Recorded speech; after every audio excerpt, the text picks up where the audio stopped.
Hello, everybody, and welcome to Spotlight Vancouver, Washington. I'm your host, Doug Varenas, licensed real estate agent in Washington and Oregon. Happy New Year to everybody. I hope you're safe and doing well.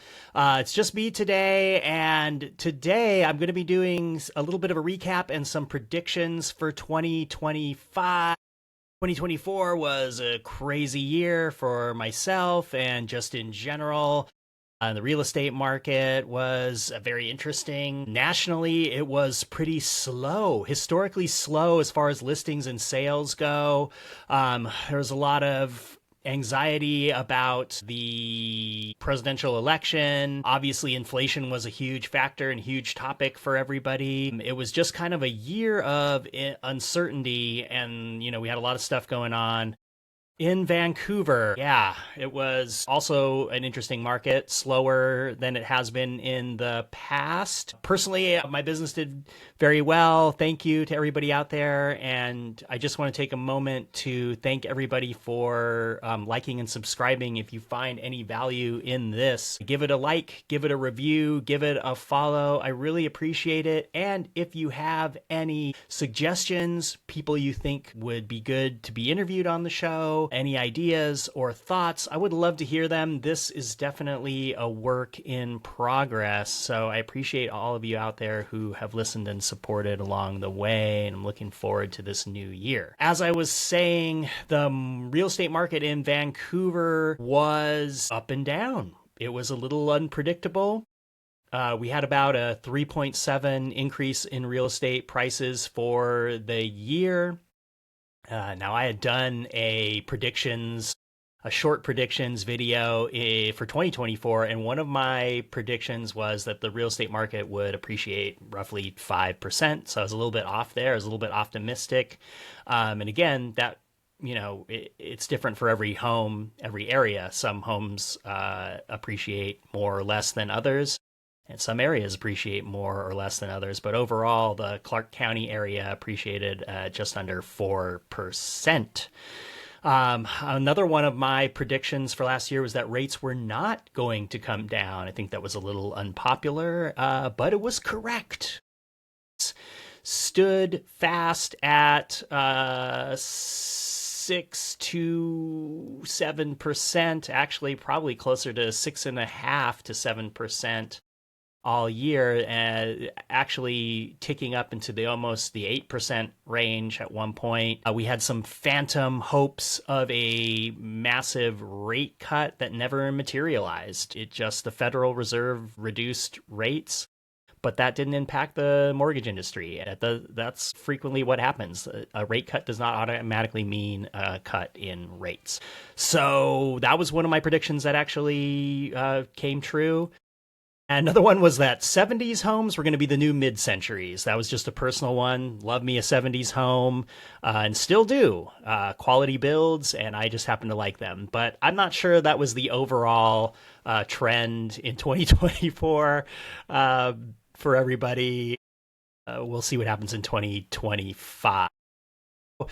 Kicking off the new year, wow, we got a lot going on. We got a new president. We have the Trump presidency, we have Maha, we have Doge, and whatever you think about those, it's going to be fascinating. It's going to be an interesting start to the year. It's going to be an interesting 2025. I'm cautiously optimistic. I'm just optimistic. You have to be. And I think some of the things that are being said, I would find it hard to disagree with. We'll see what the implementation looks like, but when somebody says, oh, there's waste in government spending and we're going to try to tackle it, you go, oh, cool. That sounds like probably a good idea. Hard to disagree with that. Or when somebody says our food is making us unhealthy, we should take a look at that. And we should take a look at the relationship between, big pharma and the media. And it's hard not to go, oh, okay, that sounds reasonable. Sounds like something we should look at. What the implementation looks like of those things, we'll have to see. Cautiously optimistic overall for 2025. Of course, I remain bullish on Vancouver, Washington, specifically in the Pacific Northwest. But we're gonna, because it's a great place to live. It's a great area. There's a lot of advantages to living here, and I see it growing. They believe the population of Vancouver continues to grow at around 2% a year. That's pretty good. Overall, people are starting to come around to the fact that there's a lot of advantages to living here.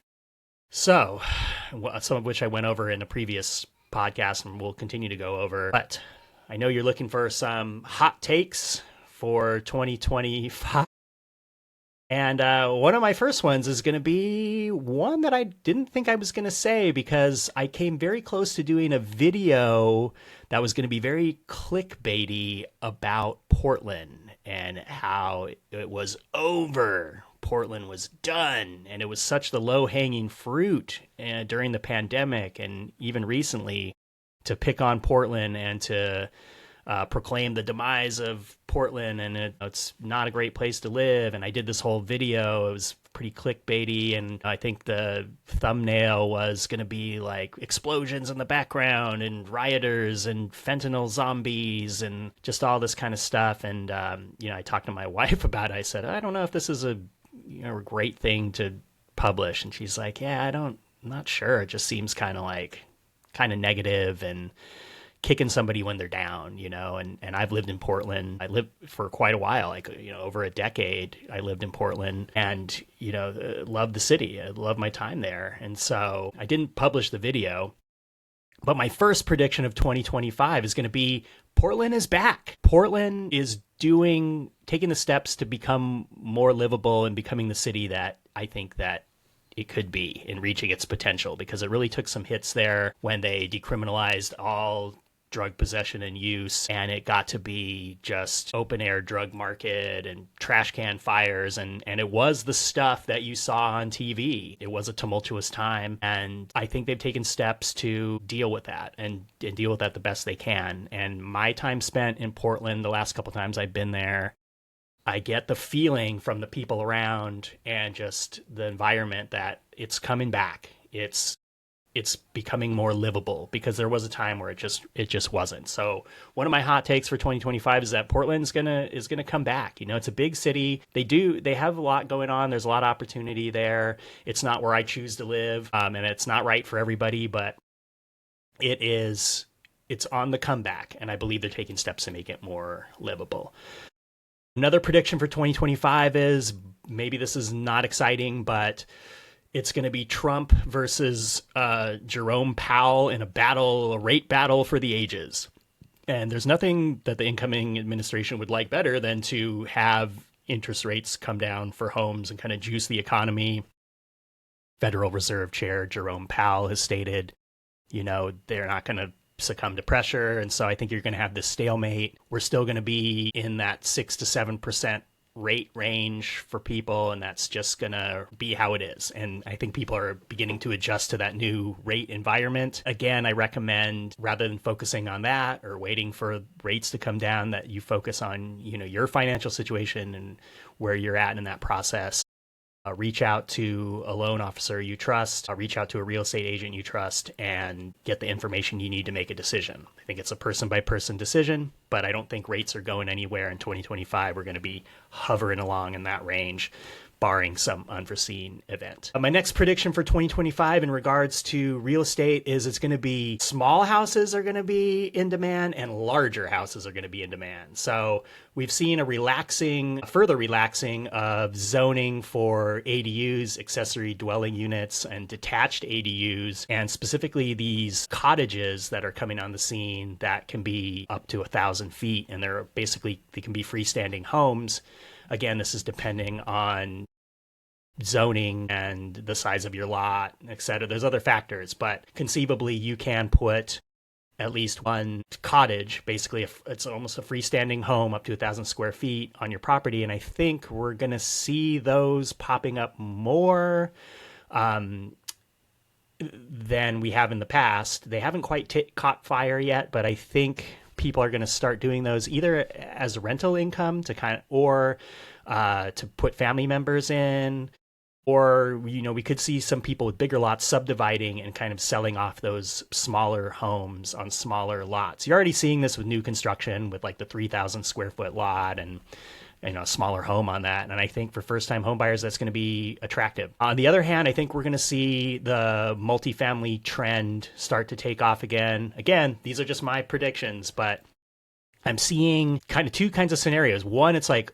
older, middle-aged folks with older parents looking to bring them into the home. So they're shopping for a home for their parents. And then on the other hand, I see those same parents, some of them are shopping for their children. And what they're finding is that, and I agree, is that, passing on their estate after they pass away doesn't do anybody any good. So when you're 60 or however old you are and your parents pass away and you get that money, you're it's not as helpful as it would have been earlier in your life.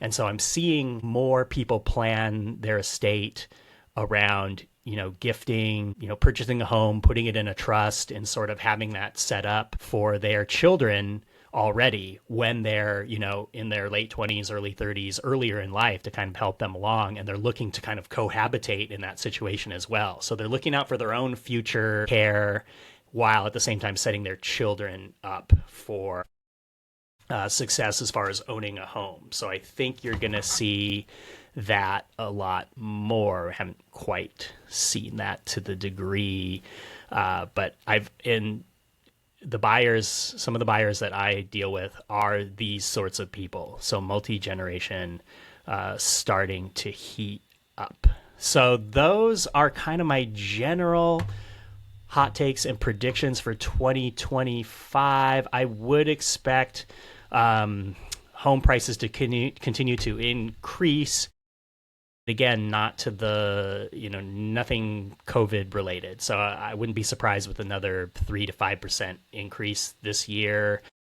I think it's going to be the year of the balanced market. We're already seeing that. Home prices in 2024 in Vancouver, the median sale price kind of went from mid to high 500s, and it kind of went along this wavy little graph, and we saw a lot more balance. So we saw 2025 could be the year of the buyer. I think people are just going to realize, these are where rates are. I'm seeing a lot more concessions given by sellers as they come to realize like, hey, I can't price my home like it's 2021, 2022 anymore. Like the reality is kind of setting in, and like home prices have stabilized or maybe even dipped a little bit. And so I think we're going to see a lot more of a balanced market. So I don't think it's going to be this seller's market where they can collect, 20, 30 over asking and inspections are waived. Obviously, we haven't seen that in a while. And I think we will continue to see more of a balanced market. So that's good for buyers. And of course, it's still good for sellers because, there's been a lot of equity built up. So those are kind of my hot takes for 2025. But what do you think is going to happen in this next year as far as the real estate market goes? I would love to hear about it. So drop a comment. And again, like and subscribe if you find any value in this. I appreciate you. Have a very happy new year and a joyous 2025. And looking forward to more on Spotlight Vancouver, Washington. Take care out there, and I'll see you next time.